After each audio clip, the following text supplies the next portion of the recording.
Las Vegas, the city of gaming, nightlife, and an overwhelming need to escape after too many buffets. But what if we told you just an hour away you could swap slot machines for surreal landscapes and trade blackjack for ancient rock art?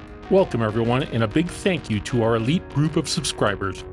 In this video, we take you to the Valley of Fire State Park, where the rocks are red, the scenery is unreal, and the only jackpot you'll hit is an epic road trip. As soon as you enter, you'll realize, oh yeah, nature also knows how to put on a show.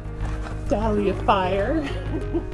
And unlike Vegas, this one doesn't charge you resort fees for everything you do. You only pay once for your entire carload. These are the Beehives, proof that Mother Nature also appreciates modern architecture. These formations are shaped by wind and water erosion over thousands of years, leaving behind these swirled layered domes. If they remind you of a stack of pancakes, congratulations, you're probably hungry.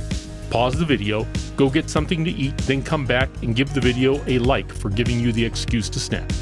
If they remind you of an actual beehive, well, many experts now believe that's how it got its name. Our next stop takes us back in time.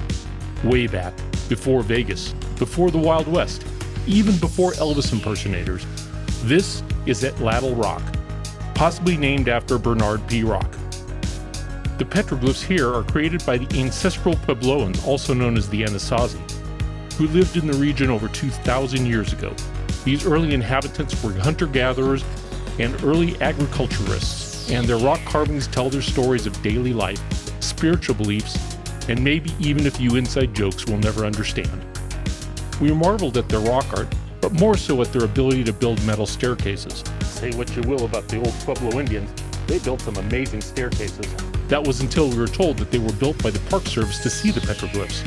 Petroglyphs, 4,000 years old. Same, exactly the same length as pyramids have been around. Come on. We never did figure out how they got up there to draw them in the first place. Nimble little devils. We later learned that the Atlatl itself is an ingenious invention, essentially a spear thrower that allowed hunters to launch their weapons with greater speed and distance.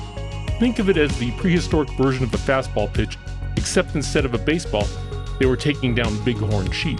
Valley of Fire isn't just a place to pass through. It was a home, a hunting ground, and a sacred landscape for the ancestral Puebloans and later the southern Paiute people.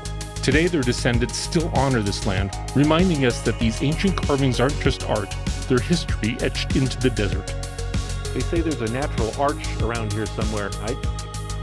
Anyone see an arch? Next is Arch Rock, proof that even rocks appreciate good design. Carved over thousands of years by wind and rain, it's a delicate reminder that nature is always sculpting, even if it takes a really, really long time. If you want to sound smart while impressing friends, stop at the Visitor Center. Here, you'll find exhibits on the park's geology, wildlife, and human history, including more about the ancestral Puebloans and their connection to this land. Plus, air conditioning. Never underestimate the value of air conditioning in the desert. Have you been cave painting again? I'd like to say a few words about the uvula. And now, the highlight of any Valley of Fire trip, Mouse's Tank Road, named after a Paiute outlaw known as Little Mouse. This road winds through some of the park's most jaw-dropping scenery. If you've ever dreamed of starring in a car commercial, this is your moment. Just drive carefully, because you can be sure the other cars are busy sightseeing also. Fire Canyon Road, because apparently one fiery name wasn't enough for this park. These rocks glow so intensely in the sunlight you'd swear someone left the brightness setting on max. No filters needed. It's striking to see where the rocks shift over from red sandstone to white sandstone. Coming at you from the Fire Canyon overlook. Down there you can see where Fire Canyon is, and you can see where it shifts from the red sandstone to the white sandstone, which means it's no longer part of an interesting park. Definitely getting raindrops. Unless you're spitting on them. Sorry. This is Seven Sisters, 7 massive rock formations standing tall against the desert sky. Over time, wind and erosion will slowly wear them down, but for now, they stand proud, posing for all the road trippers who stop for selfies. And finally, meet Elephant Rock. If you squint, it's an elephant. If you don't squint, it's still an elephant, but unlike a real elephant, this one doesn't move too much and definitely won't remember you. So, if you find yourself in Vegas and need a break from all the flashing lights and horrendously overpriced restaurants, Take a short drive to Valley of Fire. It's a jackpot of natural beauty, no coins required. Just remember, bring water, wear sunscreen, and respect the land. This place was home to people long before it was even a road trip stop.